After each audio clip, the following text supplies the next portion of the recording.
Good morning to all of you. तुम्ही म्हणाले afternoon आहे, पण मी या दिवसाच्या पहिल्यांदाच तुम्हाला भेटते म्हणून गुड मॉर्निंग. कारण की दिवसाची सुरुवातच माझी तुमच्यापासून झाली आजची, म्हणून तुम्हाला सगळ्यांना गुड मॉर्निंग. दोन्ही कविता मी ऐकल्या आणि खूप अंतर्मुख झाले. पुढे सुरू करायच्या ऐवजी मी विसरून जाईल. तिने एक मुद्दा असा मांडला होता आता की आम्ही छोटे कपडे घातले तरी प्रॉब्लेम आहे आणि मोठे कपडे घातले तरी, म्हणजे कपड्यावर ती बोलली. तर मला मी कुठेतरी एक संवाद ऐकला होता स्कर्ट मधला आणि बुरख्यामधला. स्कर्ट बुरख्याला म्हणतो आय वॉज ऑल्सो रेप्ड, आणि बुरखा स्कर्टला म्हणते आय वॉज ऑल्सो रेप्ड. म्हणजे बुरखा म्हणजे यू आर कव्हर्ड टोटली. तिच्यावरही तोच प्रसंग झाला आणि जी स्कर्ट मध्ये आहे तिच्यावर. म्हणजे हा मानसिकतेचा प्रश्न आहे. आपला दृष्टिकोन कसा आहे. तिने मला दोघींच्याही कवितेनी माझं अंतःकरण अगदी हलवून गेलेलं आहे. तुमच्या भावना खरोखरच खूप, यू आर व्हेरी सेन्सिटिव्ह, आणि सेन्सिटिव्ह माणसाने असलंच पाहिजे. या यशवंतराव चव्हाण महाविद्यालयाचे प्राचार्य डॉक्टर अशोक पंडित सर, मी सरांना ओळखते आधीपासून. उपप्राचार्य मोरे सर, विमेन सेलच्या प्रमुख पंचांगे मॅडम, ठाकूर मॅडम, आणि इंग्रजी विभागाच्या प्रमुख doctor Rupali madam. She is my younger sister and she is a great academician, researcher, आणि विद्यार्थ्यांसाठी सतत काहीतरी करावं वाटतं. फोनवर पण त्याच चर्चा करतात माझ्याशी की आपण काय केलं पाहिजे मॅडम, आपण काय केलं पाहिजे. Really I am proud of her. आणि इथे उपस्थित असलेले सर्व सन्माननीय प्राध्यापक वर्ग आणि माझे प्रिय प्रिय विद्यार्थी मित्र मैत्रिणींना, in the beginning I would like to wish you a very very happy new year.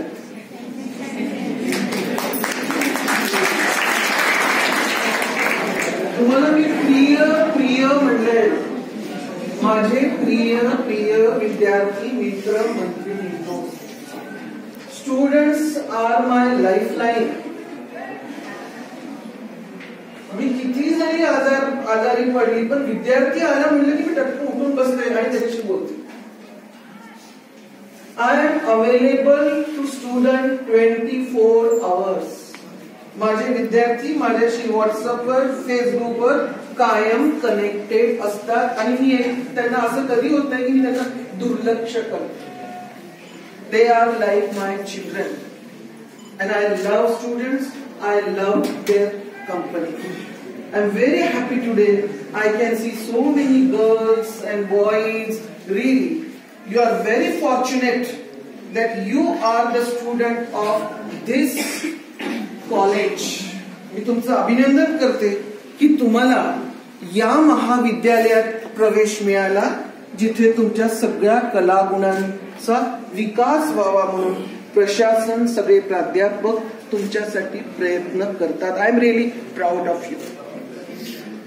मला विषय देण्यात आलेला आहे किंवा आम्ही अशी चर्चा केली होती, चालता चालताच तो विषय ठरला, सावित्रीबाई फुले आणि जागतिकीकरणातील स्त्री.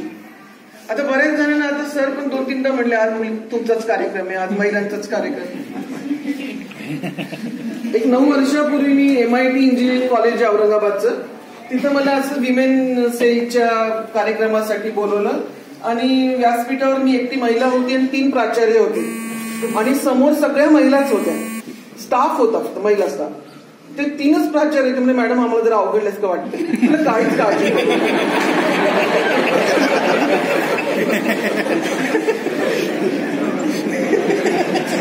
म्हणले सावित्रीबाई फुले जयंती असो का जिजाऊ जयंती असो का विमेन एम्पॉवरमेंट सेलचा कार्यक्रम असो, हा कार्यक्रम एका महाविद्यालयाचा आहे. You are sitting here as a staff of this college, and all these children, they are sitting as a student of this college. Not as a female and male. Male आणि female म्हणून आपण इथं एकत्र नाहीयेत. आपण एक शिक्षण क्षेत्रातले मार्गदर्शक करणारे प्राध्यापक आणि शिक्षण घेणारे विद्यार्थी म्हणून आपण इथे उपस्थित आहोत. त्यामुळे माझ्या संवादामध्ये भाषण म्हणतच नाही, मी कुठलंही पुस्तक वाचलेलं नाही, फक्त ऑब्झर्वेशनवर मी बोलणार आहे. तर माझ्या संवादामध्ये पुरुष वाईट आणि स्त्रिया चांगल्या आणि स्त्रिया वाईट आणि पुरुष चांगले असं काहीही तुम्हाला जाणवणार नाही. जे वास्तव आहे, ज्या कालपर्यंत मी जो न्यूजपेपर वाचला, आज मला न्यूजपेपर वाचायला वेळ नाही मिळाला, कालपर्यंत जे मी वाचत आले त्याचा रेफरन्स मी तुम्हाला देणार आहे. पुरुष वाईट नसतातच, चांगलं आणि वाईट असं जगात काही नसतं. चांगलं आणि वाईट असं जगात काही नसतं. Life is not black and white. तुम्ही असं जीवनाला म्हणू शकत नाही this is black and this is white. Life is grey, it is a between. Black colour आणि व्हाईट कलरच्या मध्ये जो कलर येतो, इन बिटवीननेस, ते जीवन असतं. म्हणजे त्याच्यामध्ये सगळ्याच गोष्टी येतात, थोड्या प्लस मायनस सगळं सगळ्यांमध्ये असतं. पूर्णपणे मी चांगली नाही, पूर्णपणे तुम्ही चांगले नाही. Perfection is a myth. कोणतीच गोष्ट जगात परफेक्ट नाही. सगळ्या गोष्टी अपूर्ण आहेत आणि प्रगतीला, डेव्हलपमेंटला कायम स्कोप आहे. तर माझी भूमिका मी स्पष्ट केली. मी फक्त पुरुषी मानसिकतेवर बोलणार आहे. ही पुरुषी मानसिकता मी तुम्हाला आधीच सांगते. काही घरामध्ये एखादी स्त्री डॉमिनंट असते का, तिच्यामध्ये पुरुषी मानसिकता असते. काही ठिकाणी पुरुष बिचारे मलूल असतात, त्यांच्यामध्ये पुरुषी मानसिकता नसते, त्यांच्यामध्ये मातृहृदय असते. असे असतात ना पुरुष, मातृहृदय असणारे. माझे स्वतःचे मिस्टर मातृहृदय आहे.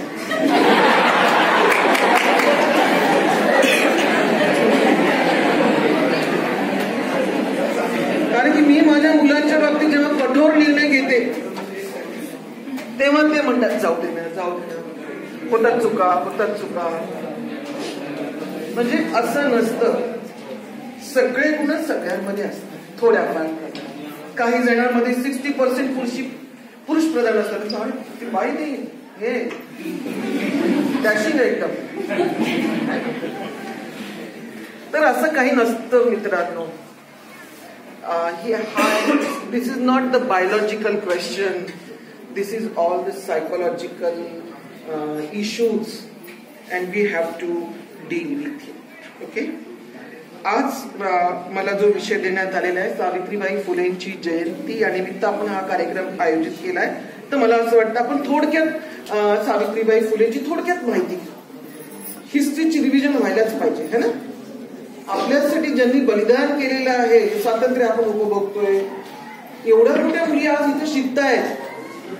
मी तुमच्या समोर बोलतीये, या तिघी मॅडम इथे आहेत, या मॅडम इथे बसलेल्या आहेत. याचं पूर्ण श्रेय 100 नाही 200% श्रेय हे सावित्रीबाई फुलेंना जातं.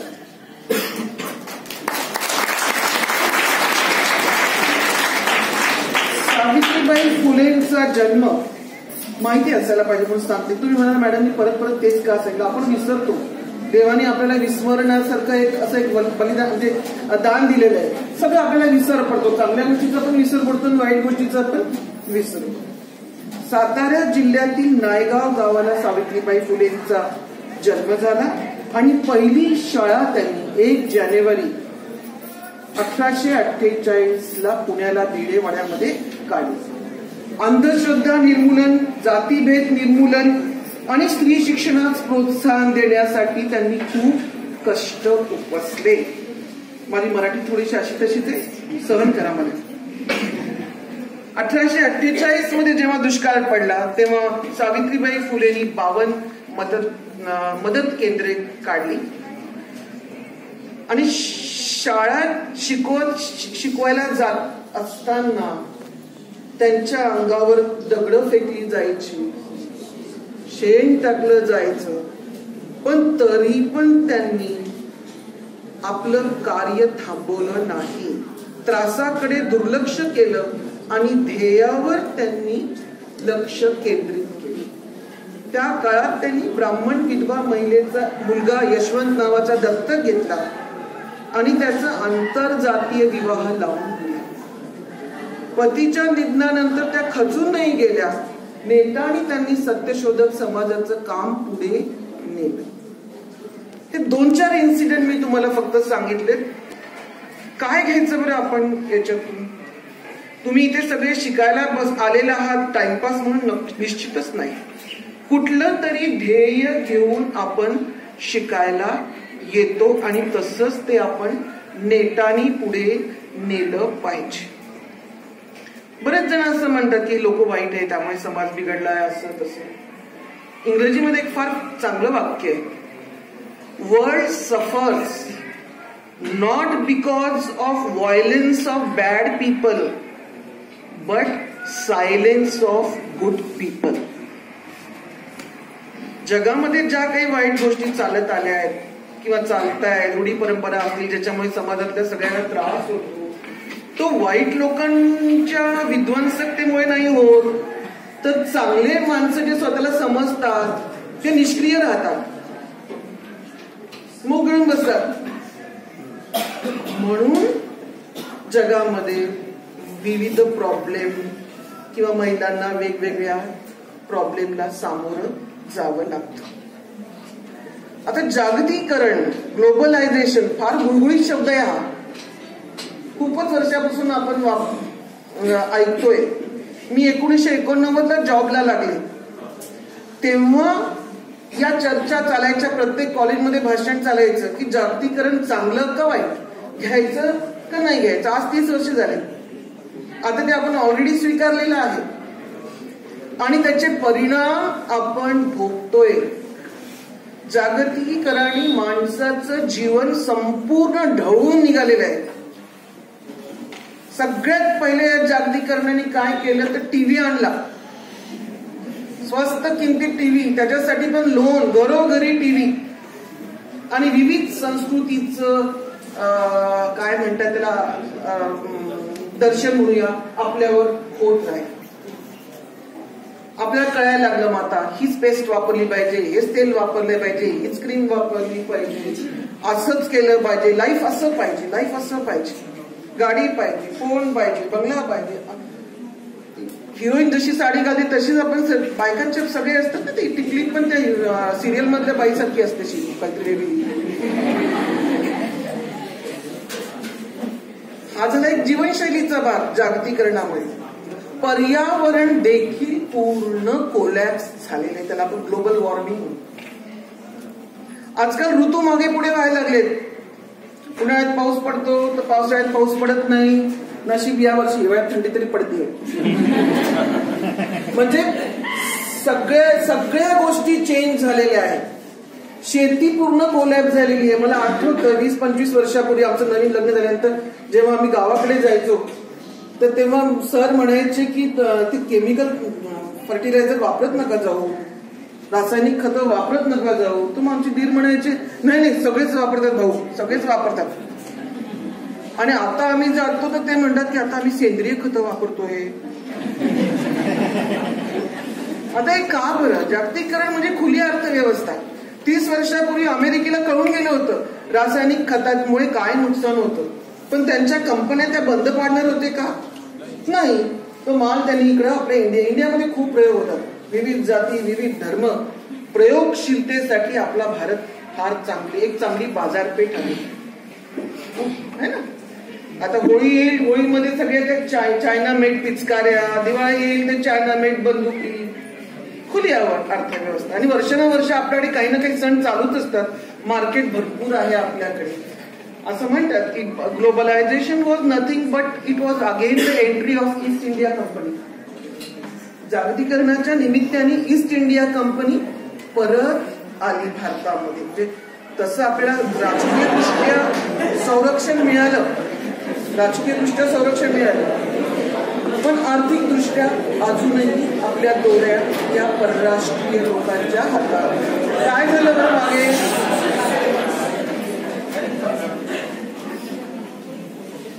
कोणी फॉरेन एलिमेंट आलाय का तिकडं मागे? मला मांजरीचा आवाज आला, बरोबर आहे का? थोडस पुढे मी येणारच आहे. आपल्यामध्ये पण एक प्राणी दडलेला आहे. समाजशास्त्राचे सर आहेत आणि समाजशास्त्राची एक डेफिनेशन मला खूपच लक्ष, माझं बीएला समाजशास्त्र होतं. मानव हा समाजशील प्राणी आहे. ते आपले मित्रच आहेत. कोणी आलं असेल तुम्ही काही वाईट वाटून घेऊ. या जागतिकीकरणामुळे माणसाचं आरोग्य पूर्ण धोक्यात आलेलं आहे. वर्षभर डेंग्यू होतो. मला पहिल्यांदा डेंग्यू झाला, डॉक्टर म्हणले आता होणार नाही, पण 2 महिन्यापूर्वी परत झाला. कशामुळे ताप येतो याचं उत्तर डॉक्टरकडे नाही. डॉक्टर व्हायरल म्हणतात. व्हायरल काही झालं तर स्ट्रेस. आता ज्या काही समस्या आहेत, आत्महत्येचं प्रमाण वाढलंय, डिप्रेशनचं प्रमाण वाढलंय, पावसाचं प्रमाण कुठं अति तर कुठं अजिबात नाही, उष्णतेचं प्रमाण वाढलेलं आहे, बेकारी वाढलेली आहे, अत्याचार वाढलेले आहेत, सायकोसोमॅटिक डिझीज वाढलेले आहेत. या सगळ्याचं उत्तर एकच आहे, जागतिकीकरण, नागरीकरण. आणि त्याचा आपण सगळं आता अनुभव घेतोय. या जागतिकीकरणाचं सगळ्यात महत्वाची गोष्ट जर काही झाली असेल तर स्थलांतर. सिल्लोडहून औरंगाबादला जाणारे येणारे रोज आहे, मी बघते. औरंगाबाद खुलताबाद आहे. शिक्षणासाठी मुलं परदेशात जात आहेत. घरात कुणी नाही. आता मुलं मुली सगळे कुठे गेले? शिक्षणासाठी बाहेर. पूर्वी फक्त मुलीच घर सोडून जायच्या सासरी. मुलं आई वडिलांकडेच राहायची पूर्वी. आता 10वी झालं की मुलगा शिकायला शहरात. सासरी जायचं असेल तर जा तुम्ही, कारण की आई वडिलांना जावई जास्त प्रिय असतो.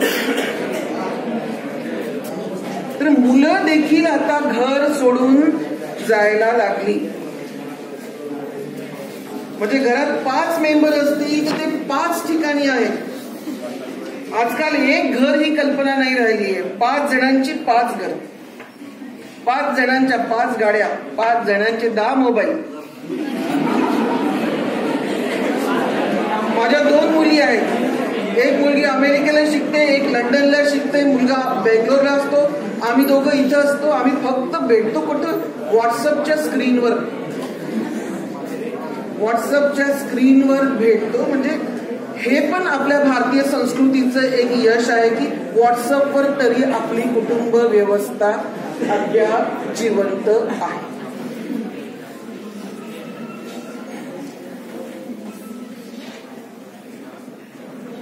पूर्वी माझ्याकडे एक 15-20 वर्षापूर्वी जेव्हा कामाला बायका यायच्या तर त्या म्हणायच्या की सकाळी 9 वाजता येईल मी, सकाळी 7ला येऊ शकणार नाही, संध्याकाळी तर अजिबात नाही.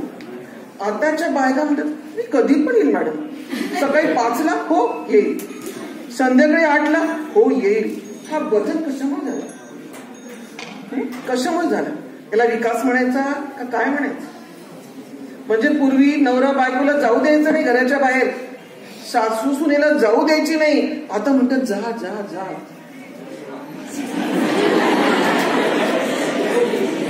नोकरी करण्यासाठी, पैसे कमवण्यासाठी. माझ्याकडे एक स्वयंपाकवाली बाई आहे. तिला म्हटलं अगं तुझा नवरा रागवला का?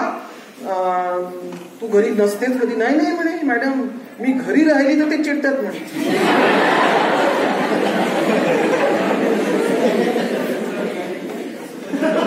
आणि ती का तर मग पैसे हवे असतात. ती 4-5 हजार रुपये महिना कमवते. मला आश्चर्य वाटतं. तिने मुलीला कायनेटिक होंडा का तर कोणती ऍक्टिव्हा घेऊन दिली, मुलाला मोटरसायकल घेऊन दिली, स्मार्टफोन घेऊन दिली. त्याच्यासाठी ती काम करते. म्हणजे लाईफस्टाईल एवढी बदललेली आहे आपल्याला, त्याची पूर्तता करण्यासाठी एकट्या नवऱ्याचा पगार पुरत नाही. या सगळ्या गोष्टी जर पाहिजे असते आपल्याला, गाड्या, मोबाईल, अमक टमक, तर मग दोघांनी कमवलं तरच ही मौज होऊ शकते. सकाळी 5 वाजता पण मुली ट्युशनला जातात आजकाल. रात्री 10 वाजता येताना दिसतात. कुठं ट्युशन आले, काही ऑड वाटत नाही. पूर्वी असं होतं का बरं? अंधारात कोणी जायचं मुली वगैरे? आमच्या कॉलनीमध्ये 25-26 वर्षाची तरुण बाई, दिसायला सुंदर अगदी, 5 वाजता अंधारात येते, सगळ्यांचं अंगण जाळते, सडा टाकते. तिला सुरक्षेची भीती नसेल? तिच्या घरच्यांना तिची काळजी नसावी का? मी तुम्हाला प्रश्न विचारते. हा, काळजी नसावी? असायला पाहिजे ना. पण कशासाठी पाठवते? शी इज द अर्निंग सोर्स. म्हणजे अचानक समाज बदलला, अचानक समाज विकसित झाला. कशासाठी? अर्थकारण. पूर्वी मुलगी नोकरी करत असेल, जास्त शिकलेली असेल तर तिचं लग्नच नाही व्हायचं. आता नोकरी करणारी असेल तरच लग्न होतं. का? तर आमचा मुलगा नाही शिकलेला.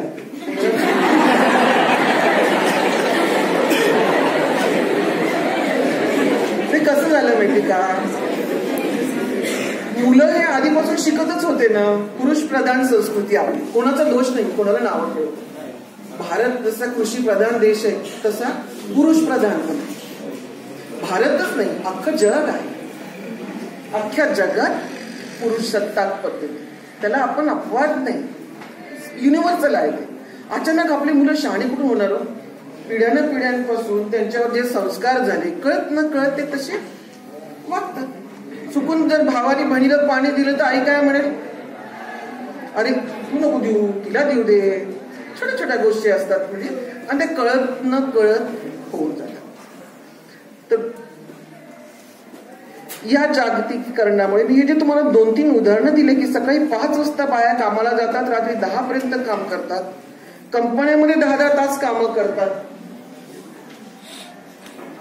म्हणजे त्यांच्या शारीरिक आणि मानसिक क्षमतेच्या बाहेर त्यांना काम करावं. जागतिकीकरणामध्ये महिलांना शारीरिक आणि मानसिक क्षमतेच्या पलीकडे जाऊन कामं करावे लागतात. याचा परिणाम काय असेल तर प्रत्येक 5 महिलेमध्ये एका महिलेला कॅन्सर आहे. आज 3 महिन्याच्या मागे एका महिलेला कॅन्सर. त्यांचं लाईफ स्पॅन कमी होतोय. 35 वर्षापर्यंत ते चांगलं काम करू शकतात, घर पण सांभाळतात, नोकरी पण सांभाळतात, काम पण करतात, पण 35 वर्षानंतर त्यांना मोठ्या मोठ्या आजारांनी त्या घेरल्या जातात आणि त्यांचं लाईफ स्पॅन कमी होतोय आणि क्वालिटी ऑफ लाईफ त्यांची कमी. 5-6 तास जेव्हा मी कॉलेजमध्ये काम करते, मी घरी जाऊन पण काम करू शकते. जर मी 9-10 तास काम केलं कॉलेजमध्ये, मध्यंतरी नाईटच्यामुळे मला उशीर व्हायचा, तर मी घरी जाऊन पाणीचा ग्लास घ्यायच्या पण कंडिशन मध्ये मी राहायची नाही. तर माझ्या मनात विचार आला, मी माझ्या मिस्टरांना म्हटलं, आपल्या मुली स्वयंपाक करतील का? आपली होणारी सून स्वयंपाक करेल का? कारण हे सगळे कॉर्पोरेट जॉब्स आहेत. कॉर्पोरेट जॉब्स म्हणजे 10 तास, 9 तास, 8 तास, आणि त्यात ऑनलाईन आहे सगळं. पूर्वी शिक्षकीची नोकरी, शिक्षकांची नोकरी चांगली म्हणली जायची, आता सगळं ऑनलाईन झाले. प्राचार्य पण व्हॉट्सअपवर नोटीस पाठवतात. रात्री 12 वाजता, रात्री 11 वाजता आमच्याकडे आणि झोपेतून उठलं की ते पाहायचं कॉलेज, आणि ते कुठलं तरी आहे म्हणजे सॉफ्टवेअर, मला तर एवढं जास्त कळत नाही. कोणी पाहिला आणि कोणी नाही पाहिला तेही कळतं म्हणजे त्याच्यात. म्हणजे असं कोणी म्हणू शकत नाही की आम्ही पाहिलीच नाही नोटीस. म्हणजे जॉब्स आर डिमांडिंग नाउडेज. आताचे जॉब कसे आहे? डिमांडिंग आहे, टेक्नॉलॉजीशी रिलेटेड आहे, डायनॅमिक जॉब आहे. आता आम्हीच बघतोय, आम्ही या क्षेत्रामध्ये आहे. 4 वर्षामध्ये आमच्या जॉबमध्ये किती बदल झाले, काय काय गोष्टी आम्हाला आत्मसात कराव्या लागतात. Everything is changing, time taking आहे. तर हे सगळं करत असताना स्त्रियांवर लोड येतोय आणि त्याचा परिणाम त्यांच्या आरोग्यावर होतो. एक तर तिचं अस्तित्व कोणाला सहन होत नाही. म्हणजे माझी मुलगी शिकली पाहिजे, माझी बहीण शिकली पाहिजे, माझी बायको पुढे गेली पाहिजे, पण माझ्या स्टाफ मधली बाई नाही गेली पाहिजे.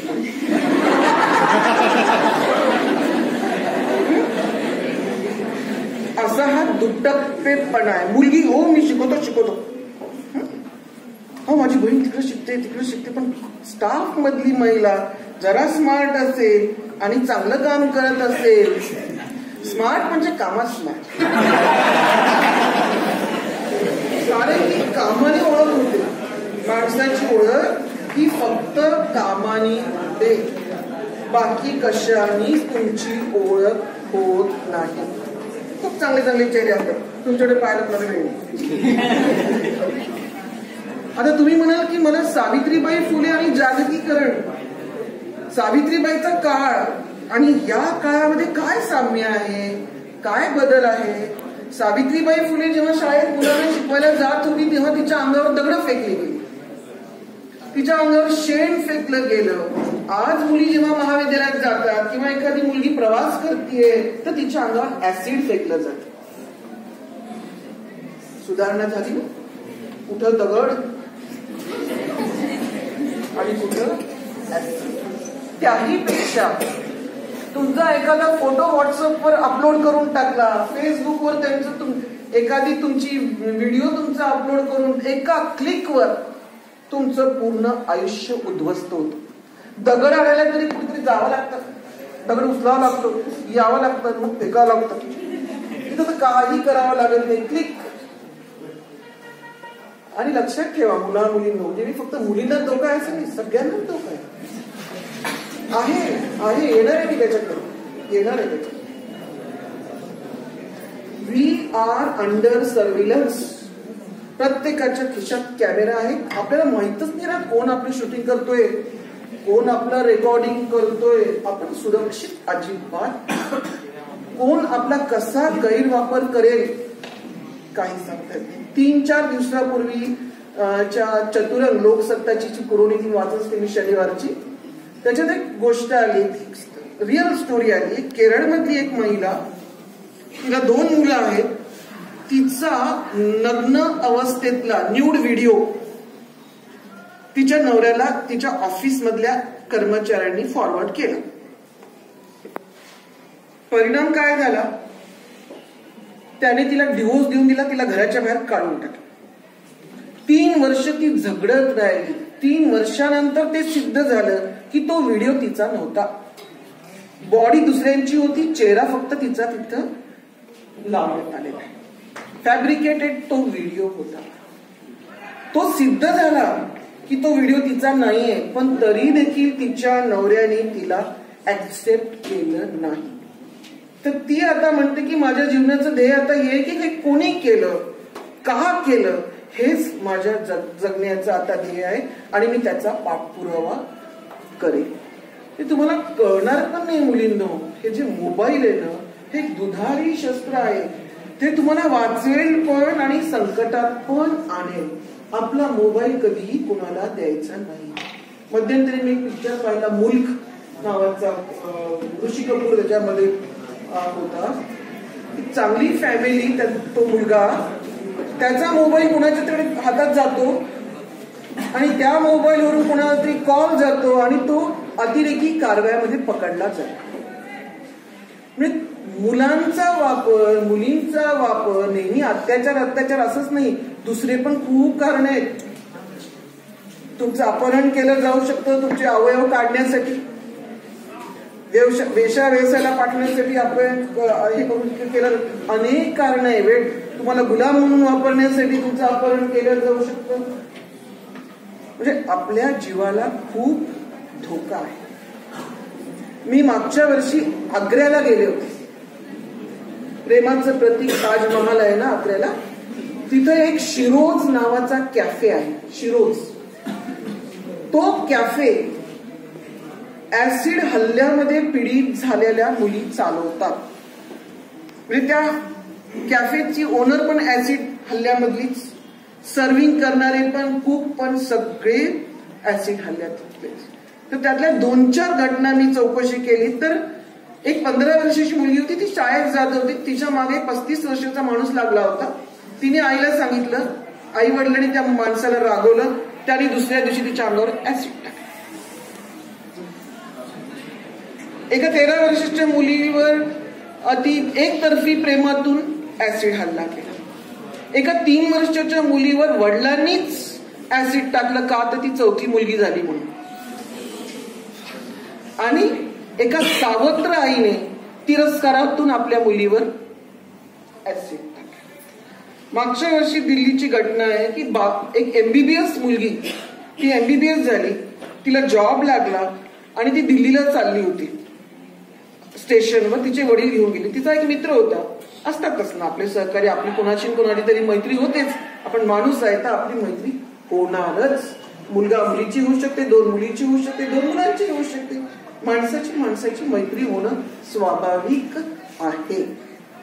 तो मुलगा नापास झाला. त्याचे काही केलं, पेपर निघे ना MBBSचे, आणि ती आणि जॉब पण नाही. आणि मग तू तिचा सूड उगवायला लागला, फ्रस्ट्रेट झाला. ती कशी पुरुषी मानसिकता काय करते, आपलं फ्रस्ट्रेशन दुसऱ्यावर काढते. आपण म्हणतो हा व्यक्ती असा का वागतो, त्याच्या मागचं सायकोलॉजिकल रिझन हे असतं की तो फ्रस्ट्रेट झालेला आहे. मग त्याला कुठेतरी तो माणसाला बाहेर त्रास झाला की तो बायकोला मारतो. बाहेर कोणी अपमान केला तर लढणार आहोत, बाहेरचं फ्रस्ट्रेशन. तर या माणसाने, या मुलाने, तिच्या मित्राने काय केलं, स्टेशनवरच तिच्यावर ऍसिड फेकलं. आणि ते ऍसिड इतकं मोठ्या प्रमाणात फेकलं गेलं की तिचा त्याच्यामध्ये मृत्यू झाला. आता मला सांगा, सावित्रीबाईचा काळ आणि या जागतिकीकरणातला काळ म्हणजे आपला लाईफ चांगलं होत चाललंय का खरं? मित्र, माझे दोन्ही मुली बाहेर राहतात. एक आधी दिल्लीला होती, ती आता लंडनला, एक अमेरिकेला.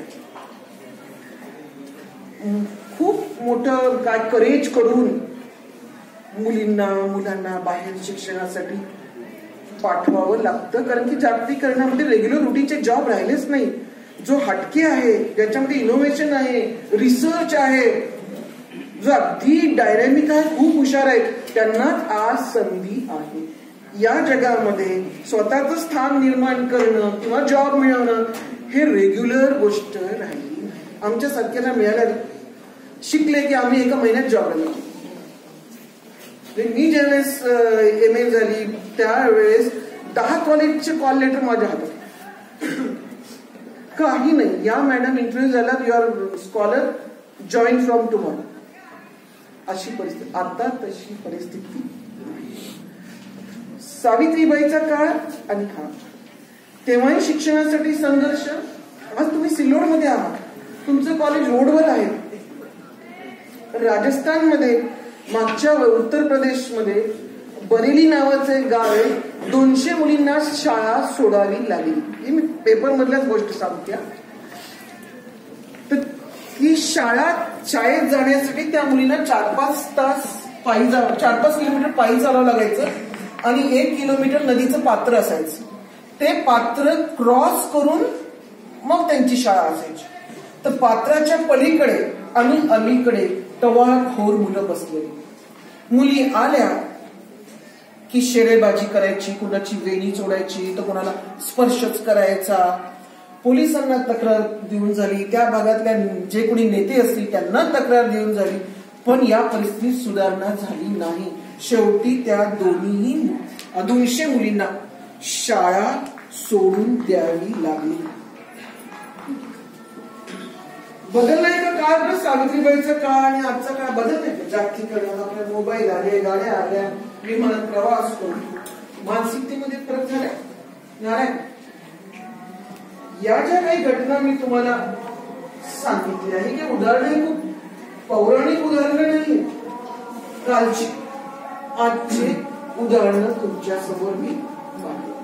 पण या सगळ्या ज्या घटना होतात याच्या मागे काही सामाजिक कारण, काही आर्थिक कारण, सामाजिक, आर्थिक आणि मानसिक पण असतात बरं का.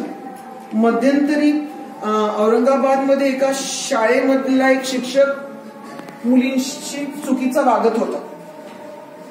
कंटिन्युअस तो मुलींकडे पाहणार, त्यांना स्पर्श करणार. त्याला खूप नोटीस देऊन झाल्या, काही फरक झाला नाही. मग एका मी इंटरव्ह्यू वाचले काही सायकोलॉजिस्टचे, त्यांनी सांगितलं की हा मानसिक आजार आहे आणि तो क्युअर होऊ शकतो जर तो आमच्याकडे आला तर. म्हणजे काही काही माणसांचं कसं असतं की मुलगी दिसली की पाहत राहतात, मागे मागे मागेच जात असत, बोलतच राहतात, लगटच करत राहतात. बसमध्ये बसले, एखादी मुलगी दिसली, जागा नाही का मग तिथं जाऊन बसतात. दिसतेच त्या आजाराचं, तो आजारचं नाव सध्या माझ्याकडे नाही, लिहून ठेवलेलं आहे मी ते एका कागदावर. म्हणजे या ज्या सगळ्या घटना होतात ना, याच्यामध्ये सामाजिक कारण आहेत, आर्थिक कारण आहेत, मानसिक देखील कारण. गेल्या 2 दशकापासून मुली कुठे दिसत आहेत आपल्याला? 2-3 दशकापासून एवढ्या मुली या वर्गात आहेत. तुम्ही बस स्टँडला मी जेव्हा जायची माझ्या मुलांना सोडवायला, पुण्याला जायचा मला मुलगा, तेव्हा मी बघायची शिवनेरीनी सगळ्या मुली चालल्या. पुढे आमची मुली जॉब करते, तिकडं चालली, तिकडं चालली. It has become very common now days. एकट्या मुली प्रवास करतात. आता माझा मुलगा असून तो भारतातच काम करतोय, मुली भरपूर देशात काय सांगते. म्हणजे असं आई वडील विचार करत नाही की माझी मुलगी आहे, एकुलती एक मुलगी आहे, मी तिला घरातच ठेवील, सुरक्षित ठेवील. नाही, तिचं जीवन चांगलं झालं पाहिजे, ती स्वतःच्या पायावर उभं राहिली पाहिजे, तिचा आत्मसन्मान कायम राहिला पाहिजे, स्वाभिमान कायम राहिला पाहिजे. त्याच्यासाठी आई वडील आज खंबीरपणे मुलींच्या मागे उभे आहेत. मी खेड्यातले उदाहरण पाहिले. माझी नणंद ग्रामीण भागात राहते, 10वी नंतर ती मुलगी शिकायला आली औरंगाबादला. आता ती MSc पर्यंत गेली. म्हणजे जिथं काही सुविधा नाही तिथल्या मुली पण औरंगाबाद सारख्या शहरात किंवा तुमच्या सिल्लोड सारख्या शहरात शिकायला यायला लागल्या. आणि ज्या प्रमाणात मुली पुढे गेल्या त्या प्रमाणात मुलं पुढे गेले नाहीत.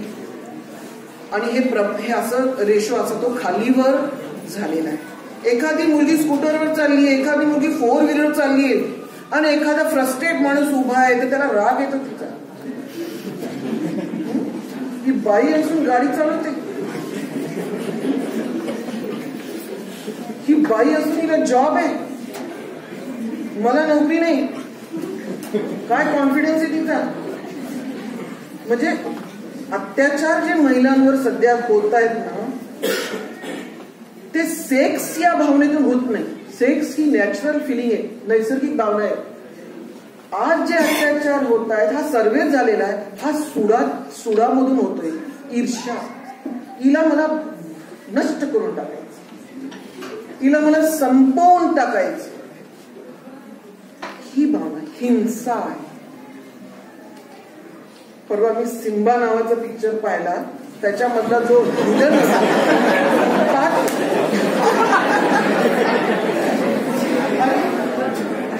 मला तुमच्या बरोबर राहायचंय ना, मी तुमच्यातलीच आहे, मला तुमच्यासाठी मुलं सांभाळायची, तुमच्यासारख्या मुलांना मला गाईड करायचंय, तर समाजात काय चाललंय मला पाहायला नको. तर सिम्बा पिक्चर मध्ये जो हिरो आहे, तो कधी मला नाव जर रणबीर कपूर वगैरे, त्यांनी सांगितले की दर मिनिटाला किती अत्याचार होतात आपल्या देशामध्ये, किती लाखांनी ते वाढले. आणि त्याच्यातला जो विलन आहे, एक लक्षात ठेवा, गुंड किती गुंड असला ना, वाईट म्हणून किती वाईट असला ना, त्याला आपला मुलगा सज्जन व्हावा वाटतो. त्या मार्गावर आपली मुलगा नाही गेला पाहिजे. तर त्यातला विलन आपल्या लहान मुलाला बसून एक प्रसंग आहे की तो महात्मा गांधीजीचं लेसन शिकवतोय, त्याला अहिंसेचे धडे देतोय. आपला विषय असा आहे मित्रांनो, फ्रस्ट्रेशनमुळे, बेकारीमुळे, व्यसनामुळे ही पिढी फ्रस्ट्रेट झालेली आहे. आणि त्यांनाच कळत नाही ते काय करतात, मुलांनाच कळत नाही आपण काय करतोय. आणि कळत न कळत त्यांच्या हातातून गुन्हे होऊन जातात, कळत न कळत.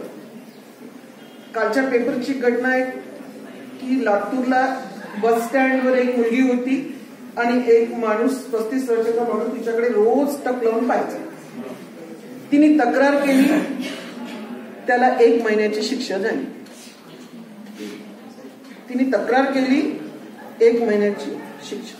मी याच्यासाठी सांगते माझ्या इकडच्या मित्रांना की एक पाहू नका कोणाकडे.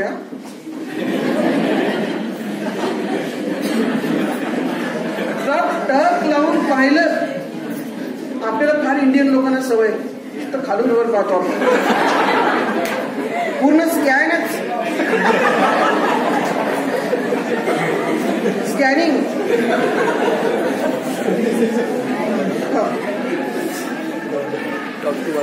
पेट्रोल पंपावर एका मुलाने छुम्मक छल्लो म्हणलं,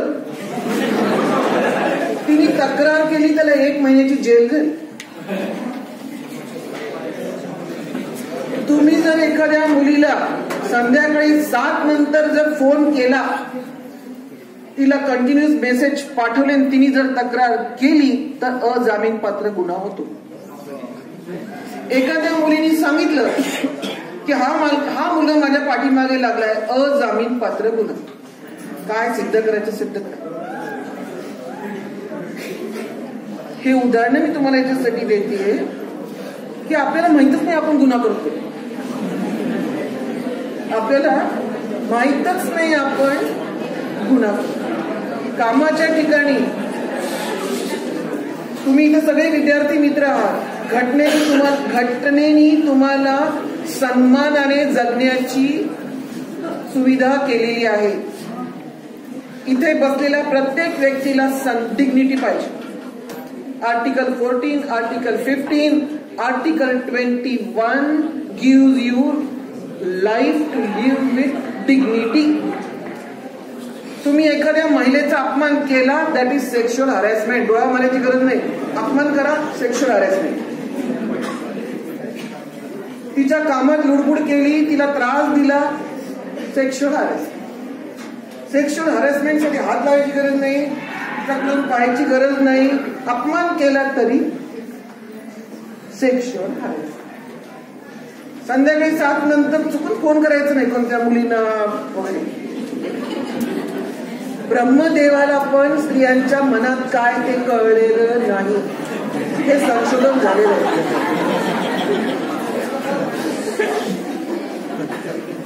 आणि स्त्रीला पण कळत नाही तिच्या मनात काय चालतं.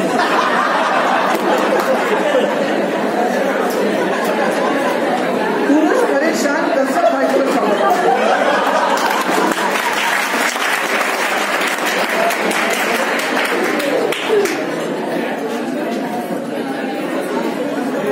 तर तुम्ही फोन करा, 7-8 दिवस तुम्हाला एंटरटेन करेल. 7-8 दिवस एंटरटेन केल्यानंतर मध्येच ती तुमची तक्रार करू नका. तक्रार केली तुम्ही गेले. अजून एक महत्वाचा मुद्दा मला तुम्हाला सांगायचा आहे की जेव्हा मी म्हणते मानव हा समाजशील प्राणी आहे. आता हिच्या कवितेमध्ये रेफरन्स होता की अंधारात आम्ही का जाऊ नये, संध्याकाळी आम्ही का जाऊ नये, मुलं जातात तर आम्ही का जाऊ नये. कशाला जायचं. आपण जंगलात गेल्यानंतर स्वतःची काळजी घेतो. रात्री दरवाजे खिडक्या बंद करतो, डास येऊ नये म्हणून, साप येऊ नये म्हणून काळजी घेतोच ना. मग संध्याकाळी कशाला जायचं बाहेर. शक्यतो अवॉइड करायचं, कारण की या घटना होत आहेत तुम्हाला माहिती आहे. आणि दुसरी महत्वाची गोष्ट की मुलं आजकाल हेडफोन लावून चालतात, कायम मान खाली. तुम्ही जरा चौकस राहा ना, आजूबाजूला कोण बसले, इकडं कोण बसले. बऱ्याच मुली प्रवास करत कॉलेजमध्ये येतात पण मान खाली. Message message message. मग अशा वेळी तुम्हाला कोणी हेरलं आणि तुम्हाला नको ती घटना तुमच्या बाबतीत घडली तर मग तुम्ही कोणाला दोष देणार. म्हणजे तुम्ही असं म्हणू शकत नाही की मला हे माहित नाही, मला हे माहित नाही. याचं उत्तर तुम्हाला चौकस हे राहावंच लागेल. तुम्हाला अवेअर हे राहावंच लागेल. मुलांना अवेअर राहावं लागेल, मुलींना अवेअर राहावं लागेल. मी MGM मध्ये गेले होते तर एक मुलगा आला आणि त्यांनी मला सांगितलं, मॅडम एक मुलगी मला सारखी त्रास देते. म्हणजे त्रास मुलींनाच असतो असं नाही. त्रास मुलांना देखील असतो. आणि नवीन जो कायदा बदललेला आहे त्याच्यामध्ये सगळ्या जेंडर कंप्लेंट करू शकतात. अजून त्याच्यात पुरुष प्राध्यापक आले नाहीयेत, पण पुरुष विद्यार्थी मेल स्टुडंट त्यांचा समावेश झाला. एखादा मुलगा देखील कंप्लेंट करू शकतो. हा एक 2015 नंतरचे हे बदल आहे. पूर्वी फक्त विद्यार्थिनीसाठी होतं, आता मेल स्टुडंटसाठी देखील या गोष्टी आलेल्या आहेत.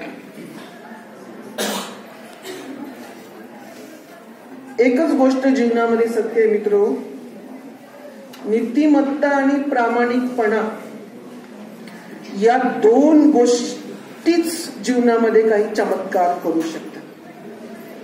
तुमच्यामध्ये मॉरॅलिटी असेल, हार्ड वर्किंग तुम्ही असाल तरच तुम्ही या स्पर्धेच्या जगात टिकू शकाल. मदर टेरेसाचं एक खूप छान वाक्य आहे. मदर टेरेसा म्हणते की दुसऱ्यांच्या चेहऱ्यावरचं स्माईल पाहून मला खूप आनंद होतो, पण त्याही पेक्षा जास्त आनंद मला केव्हा होतो जेव्हा मला असं कळतं की त्या स्माईलचं कारण मी आहे, माझ्यामुळे ती व्यक्ती हसते. तर विद्यार्थी मित्र हो, तुम्ही तुमचं कॅरेक्टर, तुमचं कर्तृत्व एवढं चांगलं करा की तुमच्या आईवडिलांच्या चेहऱ्यावर हसू राहील, त्यांना आनंद मिळेल, तुमच्या संस्थेला आनंद मिळेल, महाविद्यालयाला तुमचा अभिमान वाटेल. तुम्ही जर अशा चुकीच्या भानगडीत अडकले तर तुमच्या आईवडील म्हणतील का माझा मुलगा आहे यांनी विनयभंग केला, सांगतील का असं? ते नाही. तर आपल्या आईवडिलांना मान खाली घालावी लागेल, शिक्षकांना मान खाली घालावी लागेल, बहिणीला मान खाली घालावी लागेल. असं काहीही करू नका, मुलींनी पण आणि मुलांनी पण. चांगलं चारित्र्य आणि चांगलं एज्युकेशन हे ब्लँक चेक सारखं आहे, कोऱ्या चेक सारखं आहे. तुम्ही जगात कुठेही जाऊ शकता, चांगल्या लोकांची, चांगल्या चारित्र्यवान लोकांची सगळीकडे गरज आहे. प्रत्येक संस्थेला, प्रत्येक कामाच्या ठिकाणी चांगल्या माणसाची गरज आहे. तुम्ही जेव्हा एखाद्या यशस्वी पुरुषाला, महिलेला पाहता तर आपल्याला वाटतं वा काय त्यांच्याकडे गाडी आहे, त्यांच्याकडे घर आहे, त्यांच्याकडे हे आहे ते आहे. ते एका दिवसात कुणी मिळवलेलं नसतं. ती राही सरनोबतला रायफल शूटिंग मध्ये सुवर्ण पदक मिळालं ऑलिम्पिक मध्ये, यावर्षी कोल्हापूरची आहे ती. तर आपल्याला हेवा वाटेल बापरे तिला गोल्ड मेडल मिळालं, पण कसं मिळालं तिला? 3 वर्ष तिच्या खांदे दुखावले होते, खांद्याचे स्नायू. 3 वर्ष ती बंदूक उचलू देखील शकत नव्हती. तिचे जे कोच होते त्यांचा पण मृत्यू झाला. फिजिओथेरपी करून करून तिने 4 वर्षानंतर तिचे हाताचे स्नायू बरे झाले आणि नंतर तिला गोल्ड मेडल मिळालं ऑलिम्पिक मध्ये. तिचे प्राचार्य जेव्हा मला भेटले त्यांनी सांगितलं मॅडम ती राही सरनोबत माझ्या कॉलेजची विद्यार्थी. असं पंडित सरांनी सांगितलं पाहिजे की मॅडम हा मुलगा आमचा आहे, युथ फेस्टिवलमध्ये फर्स्ट प्राइज जो मिळाला ना हे आमचं. असं तुमच्या आईवडिलांना, तुमच्या महाविद्यालयातल्या सगळ्यांना तुमचा अभिमान वाटेल असं वागा. काही मला एक 4-5 ओळी तर हिंदी मधल्या, हिंदी भाषा माझी फार चांगली नाही पण मला आवडतं हिंदीमध्ये बोलायला, काही लाईन वाचून दाखवायला, त्यात तुमच्यासाठी मी वाचून दाखवते. जो मुस्कुरा रहा है उसे दर्द ने पाला होगा, जो मुस्कुरा रहा है उसे दर्द ने पाला होगा, जो चल रहा है उसके पाँव में छाला होगा, बिना संघर्ष के इंसान चमक नहीं सकता यारो, जो जलेगा उसी दिए में तो उजाला होगा.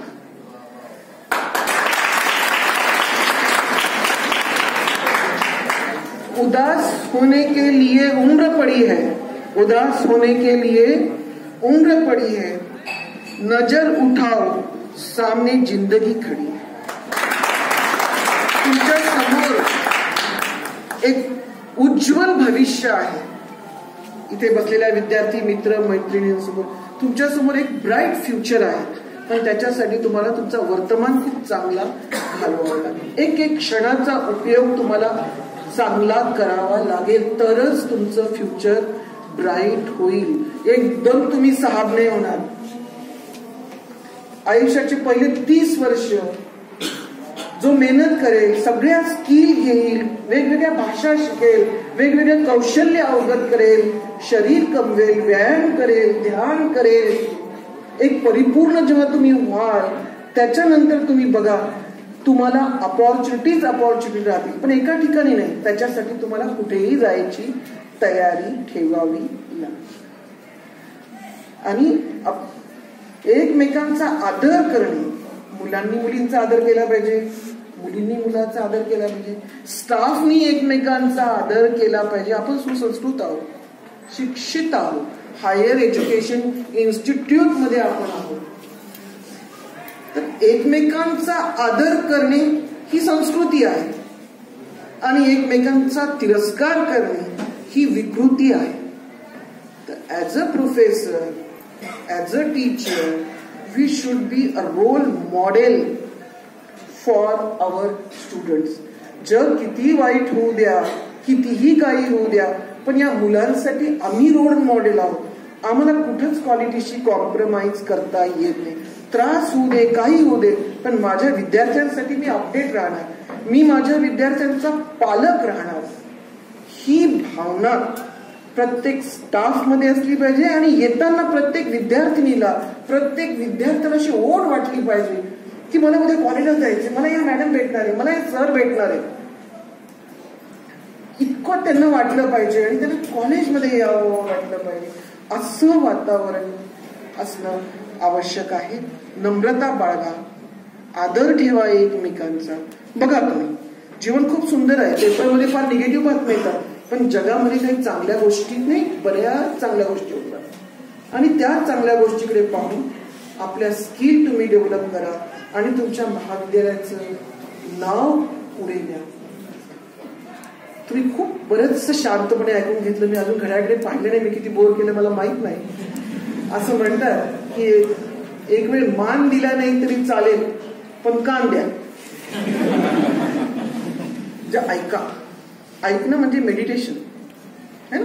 आपण घरी गेलो की काय करतो, कोणातरी सांगतो, आईला सांगतो, आई असं झालं, आई तर झालं, नाही सांगायचं असतं, माणसाला सांगायचं असतं, पण ऐकण्याची तयारी पाहिजे. तर ऐका, एकमेकांचं ऐका. मुलींना काही त्रास झाला तर त्यांनी ते शेअर करा, मॅडमला शेअर करा, आपल्या आईला शेअर करा, मावशीला. आजकाल मावशीशी कोणी बोलत नाही, आत्याशी कोणी बोलत नाही, मामीशी कोणी बोलत नाही. आम्हाला आहेत ना आमचे फ्रेंड दूरचे. संवाद साधा, आपण पण संवाद साधला पाहिजे विद्यार्थ्यांशी. कारण तुला काही प्रॉब्लेम आहे का, फार नाराज दिसतो, विचारायचं ना मुलांशी. मुलांना विचारलं काय हरकत आहे. आपण आपल्या मुलांचे चेहरा, जरा स्वतःच्या मुलांचा चेहरा खालीवर झाला की काय झालं का तुला, हे पण तर पोरं आपलेच. त्यांना काउन्सिलिंग करा, त्यांच्याशी संवाद साधा. मला असं वाटतं की संवादाने आपले सगळ्यांचे प्रश्न सुटतील. मला इथं बोलवलं, मान पण दिलं आणि कान पण दिले, त्याबद्दल आभार. आणि जरा खूप जरा लांबलं असेल तर त्या क्षमा मागते.